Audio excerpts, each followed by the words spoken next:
Messieurs, dames, bonjour, monsieur Ducot. Nous allons commencer le cours dans quelques instants. Tout d'abord, question d'usage, est-ce que vous m'entendez? Et est-ce que vous avez l'image? Donc, vous avez un petit message sur l'avertissement sur risque avec ma souris qui bouge sur cette image. Est-ce que vous avez la possibilité de m'envoyer un petit chat que vous allez trouver en haut à droite de votre écran? Normalement, il y a un trait rouge, une flèche rouge qui vous donne la possibilité d'accéder au chat et de m'envoyer un message pour me dire que tout est OK. Normalement, vous devriez le trouver. En plus, ce chat vous permettra de pouvoir communiquer avec moi pendant le cours tout à l'heure. Donc, ça serait bien que vous puissiez le trouver et m'envoyer ce petit message pour me dire juste OK, son image. Bon, je répète, le chat se trouve en haut à droite sur votre écran. Il suffit de cliquer sur le chat et de dire que c'est OK pour le son image. Comme ça, moi, je serai tranquille. Anthony, merci. On va attendre une petite poignée de secondes, hein, le temps que les retardataires puissent se connecter et je reviens vers vous. Anthony, puisque c'est toi qui as répondu en premier sur cette question, est-ce que tu as un produit sur lequel tu aimerais qu'on puisse travailler? Ou alors tu me laisses la possibilité de choisir, mais sinon tu as un produit sur lequel tu as envie qu'on fasse une démonstration sur les outils d'analyse technique, c'est le moment. L'euro-dollar. OK, alors on va se mettre sur l'euro-dollar. Alors, tout d'abord, qu'est-ce que c'est que les outils d'analyse technique et à quoi ça sert? Hein, on parle d'outils, de moyens qui nous sont donnés pour pouvoir essayer d'analyser un produit, OK, et d'essayer de comprendre en fait son évolution et d'anticiper son évolution. Mais comment on essaie d'anticiper? Par ce qui s'est passé auparavant.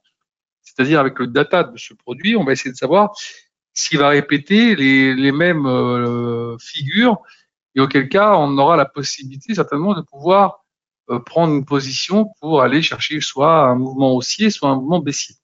Alors, mais la première chose qu'on fait évidemment quand on fait une étude graphique, vous allez voir, on commence par les trends des tendances, des résistances, des supports, et ensuite on commence à insérer tous les autres instruments. Donc comme on va commencer sur l'euro-dollar, on fait un clic droit sur l'euro-dollar, ouvrir graphique. Voilà. Je vais le paramétrer rapidement, comme ça vous allez voir un peu comment on fait. Clic droit dans le graphique, je recommence, un clic droit dans le graphique propriété. À partir de là, je peux le modifier rapidement. Je vais mettre un petit peu comme moi je fais d'habitude, hein. Ensuite, vous ferez exactement comme ça vous chante, évidemment. Voilà, la bougie, barre haussière, barre baissière en rouge, la bougie haussière, le même bleu, la bougie baissière, le même rouge. Le reste, on ne touche pas, on fait OK. On va se mettre en bougie japonaise. Ici, vous avez trois types de graphiques, hein, en courbe, en bougie japonaise ou alors en bâtonnet. C'est ce qu'on était, en bâtonnet. Donc, on va se mettre en bougie japonaise. Voilà, on va se mettre en daily et on va grossir un peu le trait pour avoir un peu plus de visibilité. À partir de là, on va écarter le graphique du bord droit. Voilà. Et on a notre graphique qui se propose à nous, tout simplement. Et on voit un peu son évolution. Alors, on peut essayer de juste un petit peu, pour avoir un peu plus de visu, comme ça, le réduire. Alors, vous voyez, hein, on part de loin, hein, juste après 2022, on était quand même en dessous des 1. On a réussi à remonter. Et là, depuis un petit moment, on va dire que ça aussi assez bien, avec un petit point culminant à 1,12 ici, à 1,1268.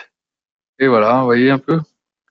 Bon, maintenant qu'on a fait ça, comme je vous ai dit, on va essayer de mettre en place ce qu'on appelle les tendances, les courbes. On va regarder ça tout de suite. On va aller chercher ici le premier élément. Ici, vous voyez là, ça, c'est pour dessiner un canal équidistant. Quand je clique dessus, maintenant ma souris, je vois que j'ai sélectionné, j'ai les deux courbes. Voilà, on peut maintenant essayer, par exemple, de mettre en place ce couloir. Voilà, on voit bien, regardez, on est quand même pas mal sur le couloir, hein, j'ai envie de dire. Et hop, là, vous avez un beau couloir. Bon, pour l'instant, on voit bien un couloir baissier, hein, dans lequel on a fait quand même des petits rebonds. Là, on va grossir un tout petit peu. Voilà, on le voit un petit peu mieux comme ça. Maintenant qu'on a mis ça en place, évidemment, on va aller. Alors, je vais montrer comment on met quelques résistances et supports, mais vous allez voir tout à l'heure, on va utiliser ce qu'on appelle Fibonacci. Et Fibonacci va reprendre quasiment l'ensemble des supports et des résistances que l'on aura déterminés. Alors évidemment, tous les pics, on va les mettre là comme ça. OK. Là, ici, on va prendre ici quand même le. Voilà. Tac. Ici. Voilà. Je ne vais pas tous les mettre, mais on va mettre quelques-uns quand même. Là, on peut dire que ici, ouais, on va dire là comme ça, parce que là, ça tape ici, quasiment là. Voilà, on va laisser ça comme ça pour l'instant. On va pas trop en rajouter. On pourrait peut-être même rajouter ici, vous voyez, celui-là. Ouais, on va mettre quand même celui-là histoire de le mettre en évidence. Voilà. Parce que là, on voit bien. Là, on a quand même fait une sorte de petit pâté, même si on a fait des petits allers-retours. Ça prouve quand même que ce point-là, il reste quand même assez important. Voilà, on va le laisser comme ça pour l'instant. Et maintenant qu'on a mis ça en évidence, on va commencer, je dis bien commencer un petit peu à dégrossir en allant chercher dans l'insertion des instruments qui vont nous permettre une meilleure lecture. Indicateur, on descend sur Trend, Bollinger Band. Voilà. Je vous laisse voir un peu comment on y arrive. À partir de là, j'appuie sur Bollinger Band. Je ne touche pas ici. Vous pouvez changer la couleur du trait ou la grosseur. Et vous faites OK. Et vous voyez là, on est à l'intérieur de cette courbe. Et là, on voit les bandes de Bollinger qui sont bien inscrites dans ce couloir ici. Qu'est-ce que c'est que les bandes de Bollinger? C'est une moyenne mobile ici de 20 jours avec des écarts types qui sont calculés par rapport à cette moyenne mobile, qui vont nous donner la possibilité d'anticiper, de se dire de quelle façon, en fin de compte, le cours peut s'éloigner de cette moyenne mobile, soit vers le haut, soit vers le bas. Auquel cas, normalement, quand on tape le haut de la bande de Bollinger, on a des retours. Si on tape le bas de la bande de Bollinger, on a des retours dans le sens contraire. Alors, c'est pas toujours sûr. On va dire c'est sûr à 70%, 75%. C'est pour ça qu'on s'en sert pas tout seul, évidemment. Ah, là, nous, si vous utilisez TradingView, c'est autre chose. Mais moi, je travaille que sur MetaTrader, donc c'est vraiment pour vous montrer sur MetaTrader. Après, sur TradingView, vous avez les mêmes éléments. Hein. Faut pas se leurrer. Vous avez les mêmes éléments qui vous sont proposés. D'accord? Donc, il y a possibilité de pouvoir, on va dire, transférer ce que je fais sur TradingView. Vous allez trouver tout ce que je suis en train de faire, vous allez le trouver sur TradingView, c'est-à-dire les bandes de Bollinger, les retracements Fibo qu'on va voir tout à l'heure. Tout ça, vous allez le retrouver. Donc, il n'y a aucun problème. D'accord? Ils n'ont pas utilisé d'autres éléments d'analyse technique, MetaTrader ou d'autres comme Reuters ou Bloomberg. C'est toujours les mêmes éléments. OK? On continue, on va regarder ça. Maintenant qu'on a mis ça en place, OK, on va regarder maintenant insertion, indicateur, je vais dans oscillateur, voilà, et là je vais aller sur Relative Trading Index. Qu'est-ce que c'est que ça? Je ne touche pas ici, encore une fois la couleur ou la grosseur du trait. Je fais OK. Alors, qu'est-ce que c'est que ceci? C'est les fameuses RSI. Alors, voilà, on va pouvoir baisser un petit peu. La RSI, c'est quoi? C'est en fait un rapport entre les moyennes des hausses et les moyennes des baisses des 14 derniers jours. Et ça vous donne ce petit graphique qui est aussi entre 0 et 100. Et alors, normalement, quand on est proche des 70 ou au-dessus, on est en surachat. Si on est proche des 30 ou en dessous, on est en survente. Et là, pour l'instant, on va dire que nous sommes exactement aux alentours des 47. Donc, c'est du mid-market. Vous voyez, on est vraiment sur un marché qui se cherche. D'ailleurs, on voit bien, hein, vous voyez un peu, hein, c'est un marché un peu à l'horizontale avec quelques petites variations, mais rien de transcendant. Je n'ai pas envie de dire qu'on s'ennuie, mais presque. Bon, j'espère que d'ici la fin de la semaine, avec les chiffres du chômage américain et tout ça, on va peut-être avoir un peu plus de visibilité. Évidemment, je pense que les élections françaises en fin de semaine aussi joueront aussi un grand rôle sur l'euro.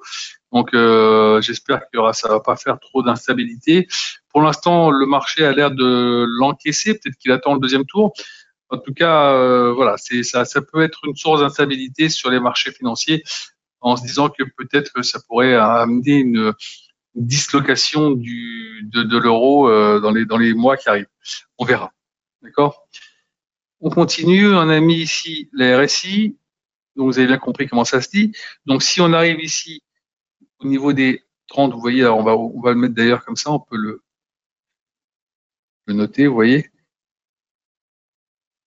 Et on voit un peu comme ça ce qui se passe. À chaque fois qu'on vient taper le haut, regardez un peu, hop, ça baisse. Tape le haut, hop, ça rebaisse. Ici. Je tape ici, hop, vous voyez la baisse ici. Ici. Je tape, baisse. Là, regardez. Première alerte, ça a rebaissé un petit peu. On remonte quand même parce qu'il y avait un bel élan. Et hop, grosse baisse. On voit bien. Donc, c'est intéressant de garder la RSI en place parce qu'à chaque fois que vous allez la voir, vous aurez quand même un grand signal qui vous donnera. Alors ici, évidemment, c'était dans la suite, dans la continuité de cette baisse, et on a eu un petit rebond, mais la baisse a continué. On voit bien ici, après le petit rebond, la seconde partie. Donc pour le moment, j'ai envie de dire que ici, là, il n'y a rien à signaler. On attend juste de savoir un peu ce qui va se passer. La baisse avait commencé ici, voilà. Et maintenant, on attend de voir un peu est-ce qu'on va continuer pour aller chercher en bas. D'ailleurs, on peut très bien ici l'encadrer et ici mettre ici, voilà, vous voyez, on met comme ça. Savoir est-ce que oui ou non, on va venir taper ici, ce qui voudrait dire qu'on pourrait peut-être aller revenir taper sur ces niveaux-là, voire même revenir ici sur des 1,06. Pour l'instant, c'est pas encore le cas. On verra après par la suite avec les chiffres qu'il y aura peut-être en fin de semaine. Mais pour l'instant, voilà, il n'y a pas, on reste dans du mid market. Ça reste quand même, vous voyez, on est quand même dans un mouvement baissier hein, sur l'euro-dollar. Il y a pas, c'est quand même bien prononcé. Hein. Donc maintenant qu'on a mis ça en place, on va aller chercher insertion. On va se mettre sur indicateur, oscillateur, et on va chercher les MACD. Voilà, je touche à rien ici. Hop, MACD, je grossis. Ah, qu'est-ce qu'il a ce truc? Alors, je grossis un peu là. Voilà. Qu'est-ce que c'est que les MACD? Les MACD, ce sont en fait deux moyennes mobiles exponentielles de 12 et 26 jours. Ça se dit un peu différemment que des moyennes mobiles classiques. On va voir ça tout de suite. Vous voyez, vous avez les MACD en bleu, le signal en rouge. Quand on est au-dessus du signal marché haussier, dès que vous commencez à voir cette redescente qui se met en place, avant de repasser en dessous du signal, marché évidemment baissier. Et donc même chose dans l'autre sens, hein, si vous voyez que là, on commence un petit peu à montrer des signes d'essoufflement dans la baisse et qu'on commence à avoir des MACD qui commencent à se restreindre un peu, à se raccourcir et à repartir vers le haut, c'est que le marché change de sens. Pour l'instant, vous voyez, on est toujours au-dessus du signal. On n'a pas de signal qui nous dise, hop, ça va repartir à la baisse. Donc, on peut penser que le mouvement haussier, pour l'instant, n'est pas terminé et qu'on pourrait peut-être aller rechercher un peu plus haut, à savoir peut-être sur ces niveaux-là, ou voilà, un petit peu peut-être aux alentours des 1,08. À voir. Pour le moment, on n'a pas encore de certitude. Je pense que le marché il est vraiment dans une attente compliquée. On verra ça en fin de semaine, avec, comme je vous l'ai dit, les chiffres du chômage américain et surtout les élections. Indicateur, oscillateur, et là, je vais chercher les stochastiques. Stochastique, là, ok, voilà. Stochastique, pour l'instant, on le voit ici, une grosse indécision. Une fois je redescends, une fois je remonte, une fois je redescends. Vous voyez, qu'est-ce que c'est que les stochastiques à la base? C'est un produit qui est sur la répartition du hasard. George Lane l'a pris, s'en est servi pour justement l'appliquer sur IBM. Il a vu que ça donnait plutôt pas mal d'indications. Depuis, une grande partie de la communauté des traders le mettre sur leur graphique pour avoir il y a une confirmation des mouvements.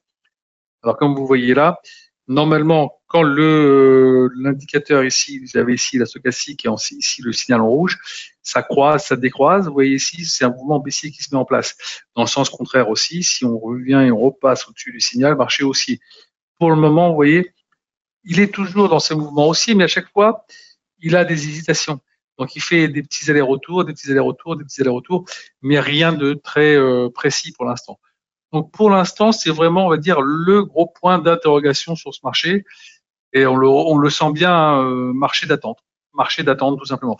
Dernière chose, puisque nous sommes ensemble, n'oubliez pas que ce jeudi, il y a la fête américaine de l'Independence Day. Donc, il y aura des marchés qui vont certainement fermer beaucoup plus tôt, voire certains qui ne seront pas ouverts. Donc, soyez vigilants là-dessus.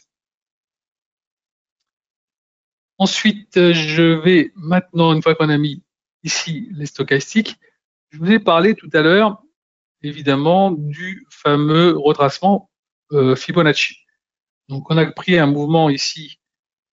Fibonacci, c'est là, vous voyez, je prends ici, je mets ma souris ici, j'ai cliqué dessus. Vous voyez, maintenant, sur ma souris, j'ai plusieurs barres horizontales parallèles.